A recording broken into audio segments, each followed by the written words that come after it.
Welcome to a Harsh Reality broadcast on the 21st of March 2013.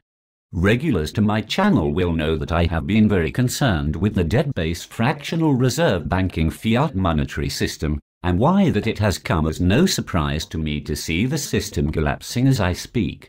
For the benefit of new subscribers to my channel, I shall give a brief explanation of the current monetary system that operates within most Western economies. Prior to 1971, the dollar was pegged to the gold standard and had to adhere to strict fractional reserve ratios.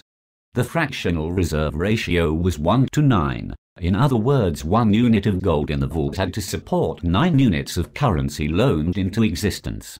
The gold standard was not perfect. It still had its boom and busts, but it was more manageable because it prevented too much currency being loaned into existence.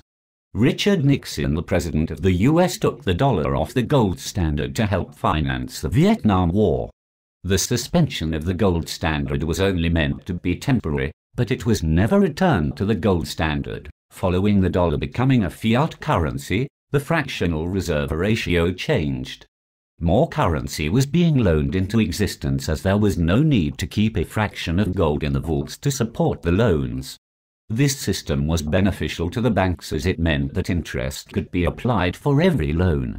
The banking elite are not stupid. They understood that the monetary system was unsustainable. However, the temptation to over-leverage was too powerful. Greed took over and they found new ingenious ways to loan more currency into existence. They introduced credit cards, subprime lending, and that awful time bomb that is waiting to explode, derivatives. I truly blame the banking elite and politicians for their corrupt management of the debt-based monetary system. As I said before, they knew the system was unsustainable. Fiat monetary systems have collapsed in the past, but where this is different, the banking elite have found ingenious ways to over-leverage. It's absolutely criminal. Also, I truly believe it is criminal to keep the public in the dark about how money is created. In my opinion, it should be taught in schools. At least then, they can see matters for what they really are. Again, regulars to my channel would have heard me talk about normalcy bias. Too many people are suffering from normalcy bias, and it will not prepare them for the harsh realities ahead. People who suffer from normalcy bias expect what has happened in their past will continue into the future. Well, it won't. The paradigm shift has already started. The banking system relies on confidence, and trust me, without confidence the system would collapse, even if the banks were healthy. I can assure you that most Western banks are not in a healthy position. Indeed, they are in a very dire position, but as long as people have confidence in the banks, they would not rush to the banks to make massive withdrawals. So this comes neatly to my next point.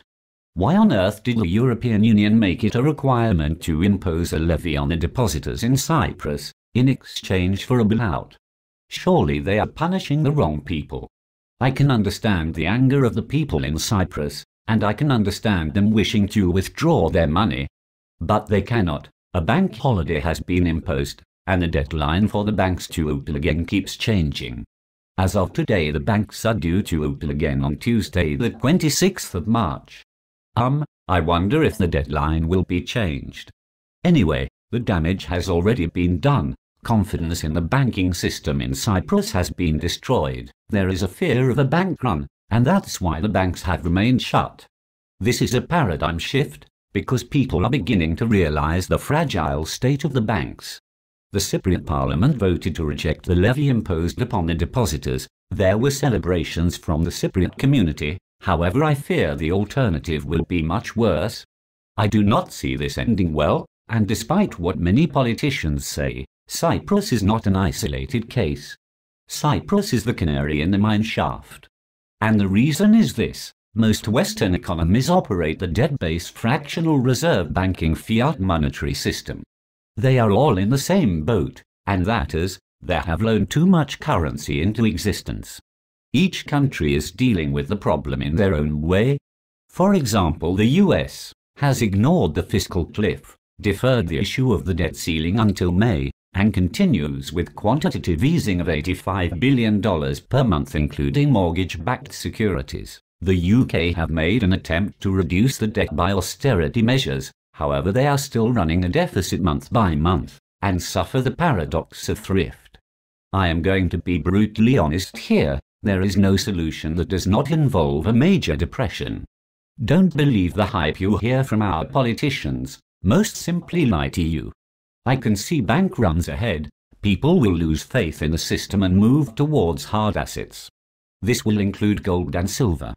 I still maintain that they are going to rise. Yes, there may be pullbacks, but the trend will be upwards. I also see a fall in the stock markets. I am going to end this broadcast with the powerful words from the Debt Bomb song. Run up a deficit, ignore the facts, blame someone else. Put up tax. I cannot deny we had a crack. But now we have to pay it back.